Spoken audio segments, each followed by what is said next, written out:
Fermat and Euler theorems. Prime numbers. A prime number is divisible only by 1 and itself. For example, 2, 3, 5, 7, 11, 13, 17, and so on.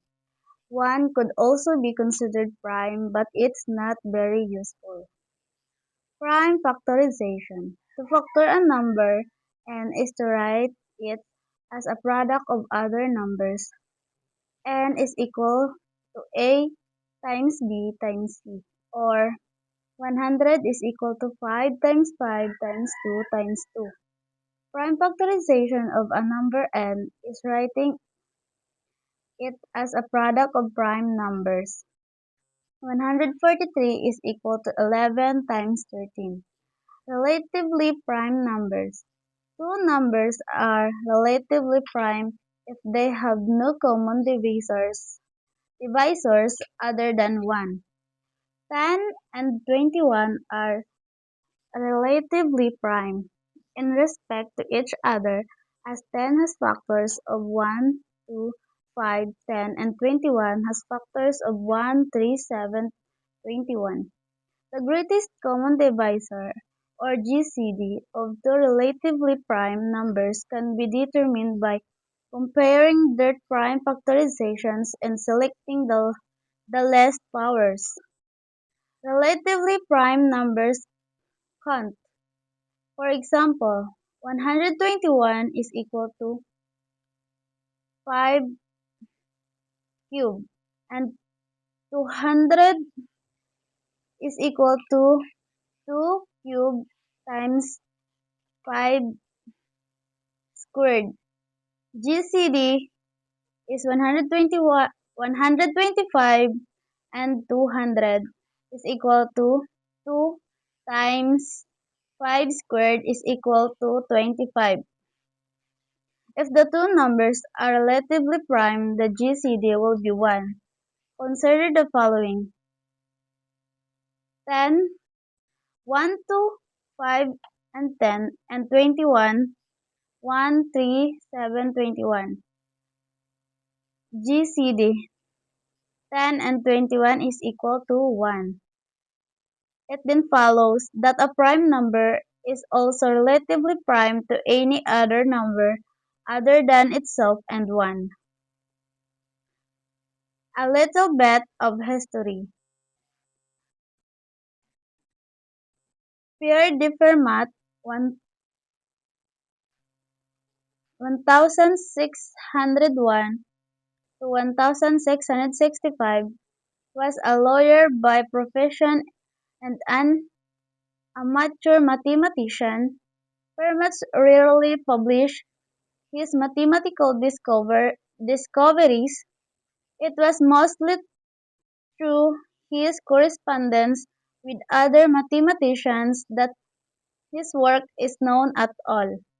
Fermat was one of the inventors of analytic geometry and came up with some of the fundamental ideas of calculus.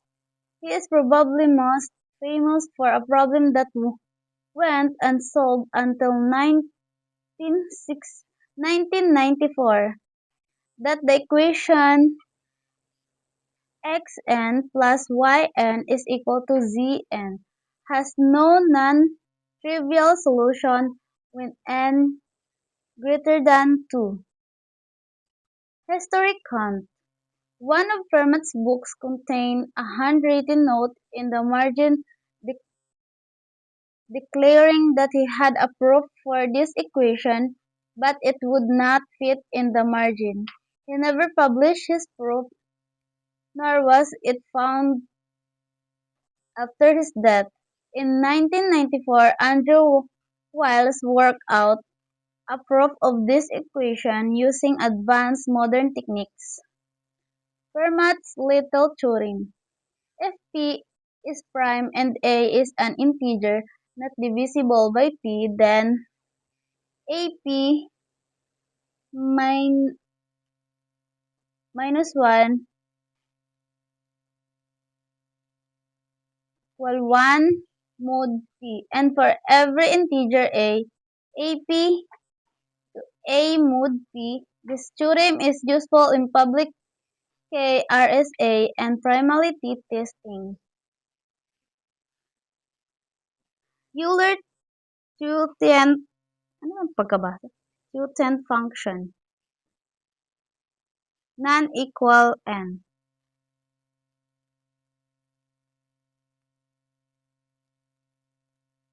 Non-equal n is equal how many numbers there are between 1 and 1 minus 1 that are relatively prime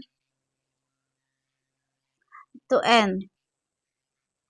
4 is equal to 2, 1, 3 are relatively prime to 4.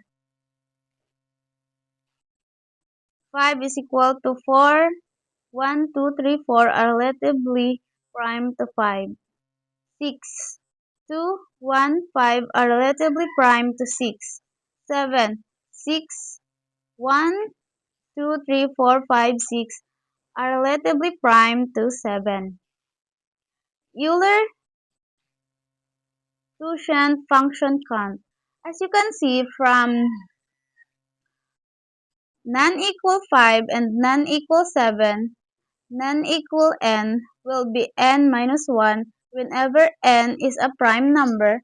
This implies that non-equal n will be easy to calculate when n has exactly two different prime factors. Non-equal p times q is equal p minus 1 times q minus 1 if p and q are prime. Euler's quotient theorem. This theorem generalizes Fermat's theorem and is an important key to the RSA algorithm. If GCD AP equal 1 and A less than P, then A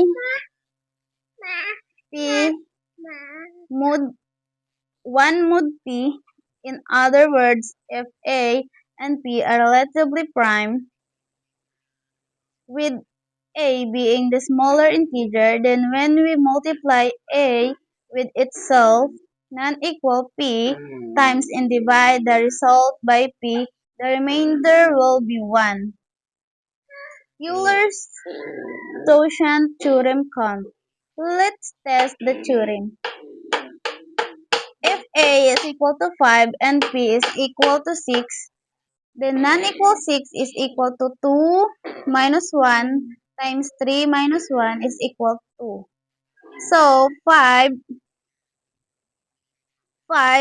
non-equal 6 is equal to 25 and 25 is equal to 24 plus 1 is equal 6 times 4 plus 1 times greater than 25 is equal 1 mod 6 or 25%.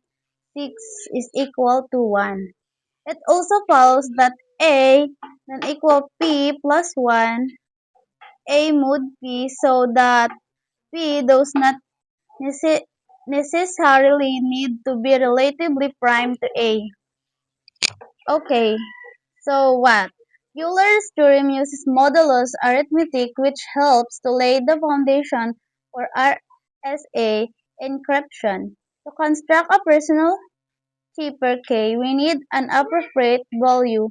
We will call variable R, so we select two very large prime numbers U and V and multiply them.